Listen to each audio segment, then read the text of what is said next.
So your doctor has determined that it's time for an MRI, and you probably have some questions about what that means. In this short video, we're going to help you learn how the MRI works and what you can expect as a patient.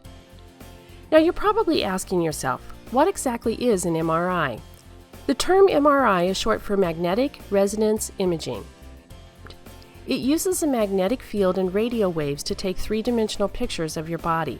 It gives your doctor different information than can be seen with X-rays, ultrasound, or CT scans.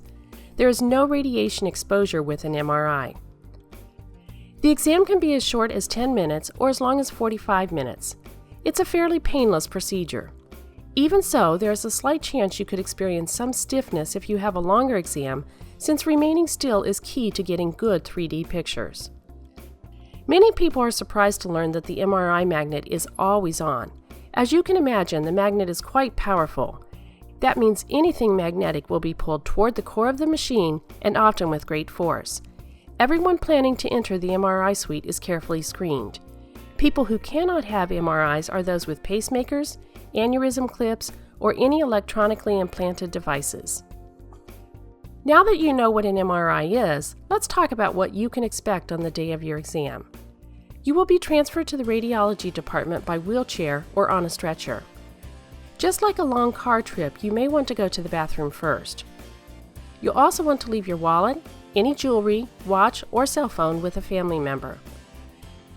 The technologist will explain your exam in detail and answer any questions you may have. You will then go over a screening form that includes a series of quick questions about everything from pacemakers to piercings. Your safety is our first concern, and we want to be sure we've covered the bases before you get near the magnet. You will be asked to sign the form and then head over to the MRI suite. Before entering the suite, we'll do one last check for anything magnetic. It's a very similar process to going through security at the airport. Depending on the exam, you may or may not require contrast. IV contrast enhances the images of your organs and vessels. The contrast will be injected either by hand or by a mechanical injector. You may feel a cool sensation up your arm or have a metallic taste in your mouth, so don't worry if that's the case. Now let's talk about the exam itself. We'll warn you up front, the MRI machine is very loud. You will hear sounds such as knocking and hammering.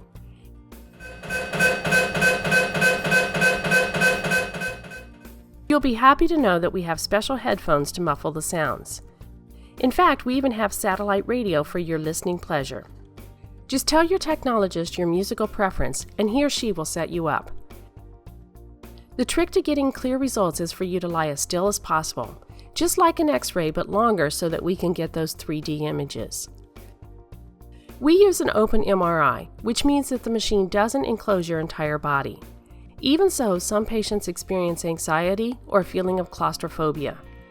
A mild sedative usually helps those patients. If you're worried about this, you should discuss it with your doctor or nurse beforehand so the proper arrangements can be made.